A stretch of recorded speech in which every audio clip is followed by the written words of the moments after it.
Shoutout! Shoutout guys, another tutorial. So, trending song, River Maya, batang 90s, 80s, early 2000, all around, magandang kanta. LSC, 3 parts, 3 to 4 parts atang ituturo ko sa mga chords, and then meron tayong string pattern. Isasayin natin, no? Start tayo kaagad guys. Intro at verse, ito mga chords. Intro at verse na to ha, intro at verse part 1. So, chords muna tayo. Ito, play ko muna.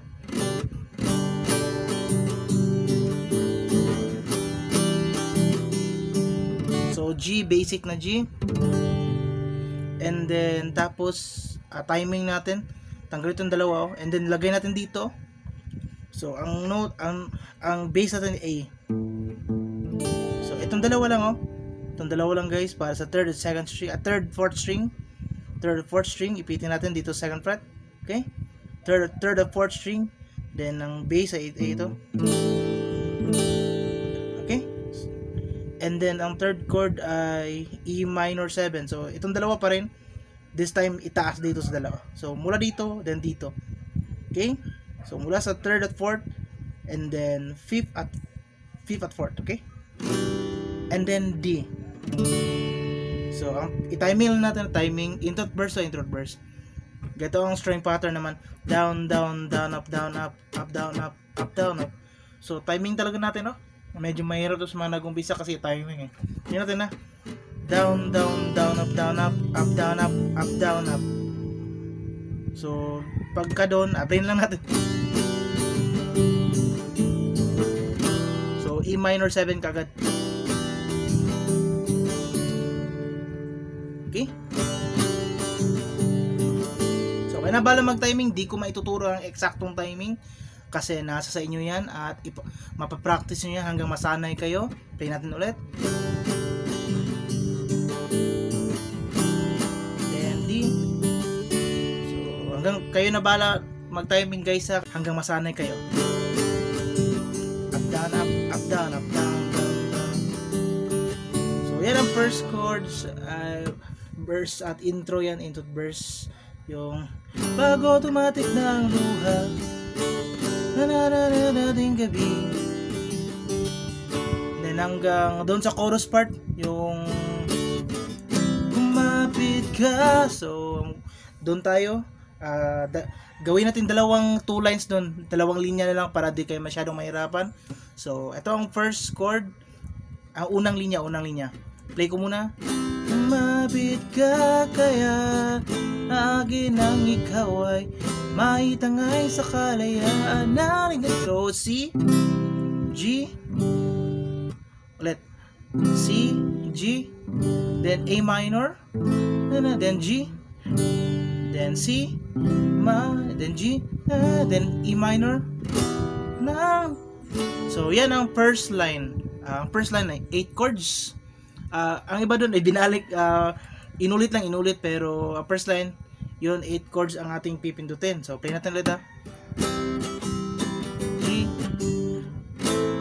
minor G, then C, 5th chord G, 6th chord E minor, and then strumming naman dito ay magbabago. So dito part ay down, down, up, up, down, up. Okay, down, down, up, down, up, down. Okay, down, down, up, down, up. Kaya na bala mag-timing ulit. Down, down, up, down, up. So ulit, first line. Nagit ka kaya up, down, up, down. Then C, maitangay na E minor. And then, ang second line naman, iba mga chords dito. Pero may mga chords na inulit lang. So, doon sa part na, tayo na. So, pakita ko muna.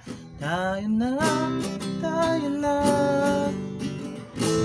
Magtiwala sapagkat ngayong gabi ako ang.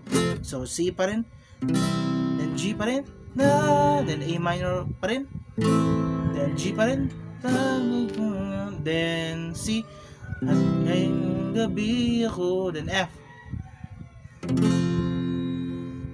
Okay, so ulit ang second line. Tayo na kay magtiwala sapagkat ngayong gabi, then F, iwaga. Okay, so Yan ang second line. And then tapos, sundan nyo lang yung mga chords sa screen na. Yung first line, 8 chords. And second line, 6 chords ata, 6 chords. Then tapos, then balik lang yung intro. So,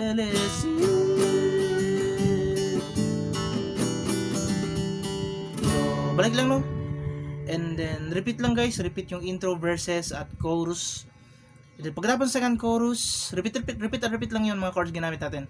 Tapos ng second chorus, yung magsusolo o instrumental, dun tayo na part. So, pagkatapos ng second chorus,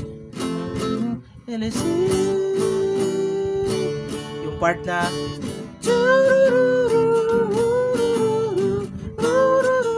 so, instrumental part ko.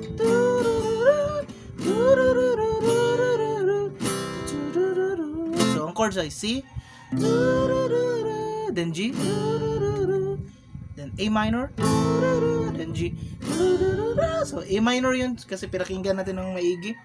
A minor ang ginamit kasi bass. So, A minor, ang G, then C balik, then G, then C ulit, then F. Okay? So, nasa screen naman ng chords, no? Para di kayo maguluhan, nasa screen naman. Play natin, ha? Instrumental part, solo. Okay? And see? Yeah. So, yan ang third part, instrumental part, and then, repeat lang, yung intro at verse chords.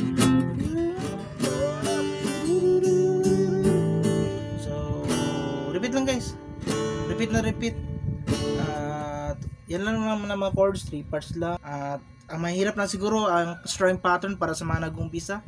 Pero kung chords at chords lang, madali lang naman. Hanggang dito man tutorials yung mga next na upload sa atin guys. At repeat nyo lang kung meron kayong di nakuha, nakasunod-sunod yung lahat. Ang mga chords nasa screen na lahat. Hanggang dito na tutorial. Bye bye.